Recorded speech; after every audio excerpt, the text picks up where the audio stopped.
Let's learn another important theory in the chemical bonding chapter. The theory about I'm talking is the molecular orbital theory, a very important and brief theory which is going to describe the phenomena of chemical bonding. So let's have a look on the lecture in detail.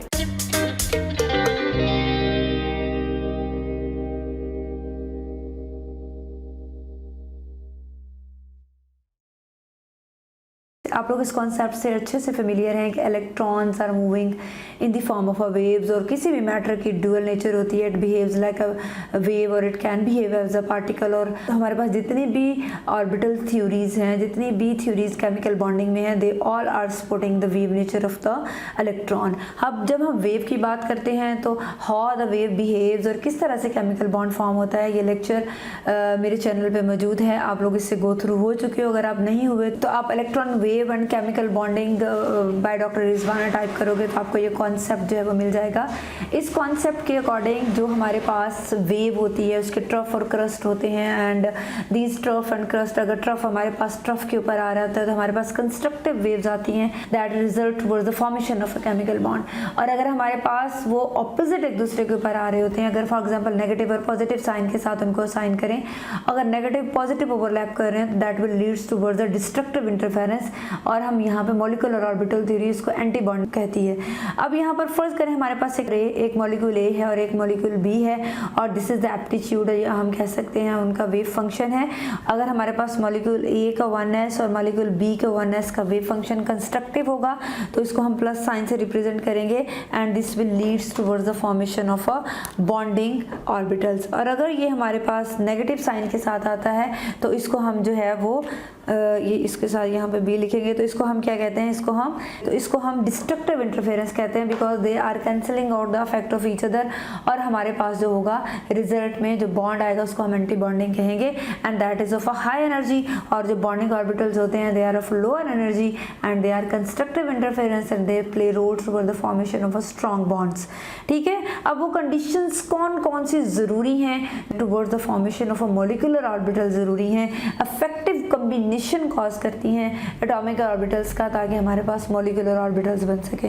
Molecular orbital theory के according atomic orbitals should have a comparable energy. हम लोगों ने पहले भी discuss किया है कि जो हमारे पास एटॉमिक ऑर्बिटल्स जो मिल रहे हैं उनकी एनर्जी कंपेरेबल होनी चाहिए। There should be a minute difference between the energies of the combining orbitals, और उनकी जो सिमेट्री हो और उनकी जो शेप हो वो एक जैसी होनी चाहिए। फॉर एग्जाम्पल एस और पी की अगर हम बात करते हैं तो क्योंकि हमारे पास पी, जी और एस जो है दे आर लाइंग हॉरिजॉन्टल, तो हमारे पास जो है वहाँ पर उनकी ओवरलैप जो है वो हेड टू हेड ओवरलैप जो है वो पॉसिबल है, जिसकी वजह से हमारे पास सिग्मा बॉन्ड फॉर्मेशन होती है। लेकिन जब हम पाई बॉन्ड्स की पी वाई और पी एक्स की बात करते हैं तो दे आर लाइंग वर्टिकल, और यहाँ पर उनकी पैरेलल ओवरलैप पॉसिबल। और पैरेलल ओवरलैप के नतीजे में you are very much familiar कि हमारे पास हमेशा पाई बॉन्ड फॉर्मेशन होती है। तो बहुत important point molecular orbital theory ने कहा, उसने ये कहा कि हमारे पास हमेशा जो होगा कंबाइनिंग ऑर्बिटल्स की एनर्जी तकरीबन सेम होगी, लेकिन उनकी सिमेट्री जो होगी 100% सेम होगी, तभी हमारे पास जो होंगे वो कंस्ट्रक्टिव इंटरफेरेंस बनेंगे, तभी हमारे पास जो होंगे वो बॉन्ड्स बनेंगे between the different kind of atoms. Molecular orbital theory का एक और बहुत बड़ी एडवांटेज है over the valence bond theory, वो ये है कि it tells us about the partial number of bonds also. Means valence bond theory हमें सिग्मा और पाई बॉन्ड्स के बारे में बताती है। This tells us about not only about the number of bonds which are present in the molecule, बल्कि it gives a concept of a partial bond, mean 1 half bond, 2 half bond, 3 half bond, 1.5, 2.5, 3.5 bonds जो हैं वो भी possible होते हैं between the different type of the atoms. तो इनको जाके भी हम आगे डिटेल से देखेंगे। अभी हम सिर्फ ये देख रहे हैं कि किस तरह से डिफरेंट तरह के ऑर्बिटल्स जो हैं जब उनकी कम्बिनेशन होता है तो किस तरह के बॉन्डिंग और एंटी बॉन्डिंग ऑर्बिटल्स जो हैं मॉलिक्यूलर ऑर्बिटल्स जनरेट होते हैं। अगर हम 1s ऑर्बिटल की बात करें तो 1s ऑर्बिटल में हमारे पास दोनों s ऑर्बिटल्स हैं, और s ऑर्बिटल्स होते हैं स्फेरिकल होते हैं। यहाँ पर भी हमारे पास कंस्ट्रक्टिव और डिस्ट्रक्टिव इंटरफेरेंस का जो है वो कॉन्सेप्ट है।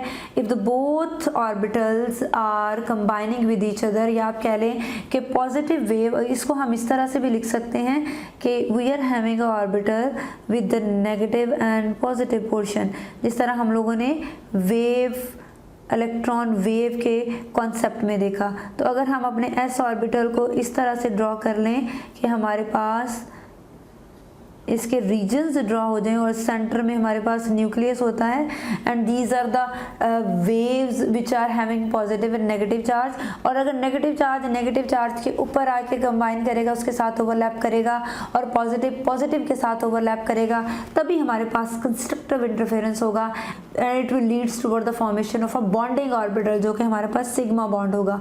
ठीक है, यहाँ पर हमारे पास 2 इलेक्ट्रॉन्स आ जाएंगे, and this is the destructive interference, और ये हमारे पास लीड करता है toward the formation of anti bonding orbital. हम p ऑर्बिटल्स की बात करते हैं, तो z orbital is the orbital which is lying on the axis of the molecular orbital, और इसमें head to head overlap possible हो सकता है। ठीक है, और हेड टू हेड ओवरलैप के नतीजे में जो हमारे पास कंस्ट्रक्टिव इंटरफेरेंस आएगा वो इसी सूरत में आएगा जब पॉजिटिव लोब के साथ जो है वो ओवरलैप करे, और इनके दरमियान प्लस का साइन होगा, और ये हमारे पास जो होगा एक कंस्ट्रक्टिव इंटरफेरेंस होगा। अब बॉन्डिंग ऑर्बिटल की सबसे बड़ी प्रॉपर्टी ये होती है कि उसमें जो इलेक्ट्रॉन्स होते हैं वो सेंटर में लाई कर रहे होते हैं बिटवीन, यहाँ पर हमारे पास न्यूक्लियस है, और सेंटर में जो शेयरिंग इलेक्ट्रॉन्स हैं वो ओवरलैप मैक्सिमम होता है बॉन्डिंग ऑर्बिटल्स में। और हम लोगों ने ये प्रॉपर्टीज पढ़ी थी, जो कंस्ट्रक्टिव इंटरफेरेंस होता है उसके नतीजे में concentration of electron is maximum between the nucleus, और जो हमारे पास एंटी बॉन्डिंग ऑर्बिटल्स होते हैं उन ऑर्बिटल्स में न्यूक्लियस सेंटर में लाई करता है, और इलेक्ट्रॉन्स जो होते हैं वो साइडों पे लाई कर रहे होते हैं यहाँ पर। ठीक है, these are the nucleus and these are the electrons which are apart from each other, means centre में न्यूक्लियस, इस तरफ इलेक्ट्रॉन्स, तो ये इलेक्ट्रॉन्स दोनों जो होते हैं वो न्यूक्लियस को अपनी अपनी तरफ खींच रहे होते हैं, जिसकी वजह से यहाँ पर एक प्लेन आ जाता है जिसको हम एंटी नोडल प्लेन कहते हैं। अब ये anti nodal plane is the plane जहाँ पर हमारे पास एक वो रीजन भी आ गया जहाँ पर हमारे पास कोई भी इलेक्ट्रॉन्स नहीं है। ये रीजन, वो ये वाला ऑर्बिटल, या आप कह लेंगे ये वाला इंटरफेरेंस एक ऐसा इंटरफेरेंस था जिसमें हमारे पास 100% इलेक्ट्रॉन्स हमें न्यूक्लियस के दरमियान मिल रहे हैं, और हमें एक हाई रीजन ऑफ इलेक्ट्रॉन मिल रहा है बिटवीन द न्यूक्लियस, लेकिन यहाँ पर बिटवीन द न्यूक्लियस हमें कोई इलेक्ट्रॉन देखने में नहीं मिलता, and this is the anti nodal plane. और जहाँ जहाँ एंटी नोडल प्लेन होंगे that will be a destructive interference. ठीक है, इसी तरह यहाँ पर देखें तो दिस इज द रीजन जहाँ पे हमारे पास मैक्सिमम जो इलेक्ट्रॉन क्लाउड है हमें दोनों न्यूक्लियस के दरमियान देखने में मिलेगा। कंस्ट्रक्टिव इंटरफेरेंस है, and it will leads to the formation of a sigma bond, और हमारे पास इसका जो डिस्ट्रक्टिव इंटरफेरेंस है this will leads toward the formation of a anti bonding sigma star, जिसको हम कहते हैं, this will leads to the formation of anti bonding sigma star orbital. और जब हम 2px और 2py की बात करते हैं तो they both are lying vertically, और इनके नतीजे में हमारे पास जो हमारे पास कंस्ट्रक्टिव ओवरलैप होगा ये हमारे पास रिजल्ट करेगा toward the formation of a pi bond, और जो डिस्ट्रक्टिव इंटरफेरेंस होगा उसमें हमारे पास एंटीनोडल प्लेन भी आएगा, and it will leads toward the formation of a pi star anti-bonding orbital. So this is all about the molecular orbital theory. We will meet soon in the next lecture. Till then, stay happy, keep learning, and don't forget to subscribe the channel and press the bell icon and like and share my videos if you are getting from them, और comment section में अपना feedback जरूर comment करें।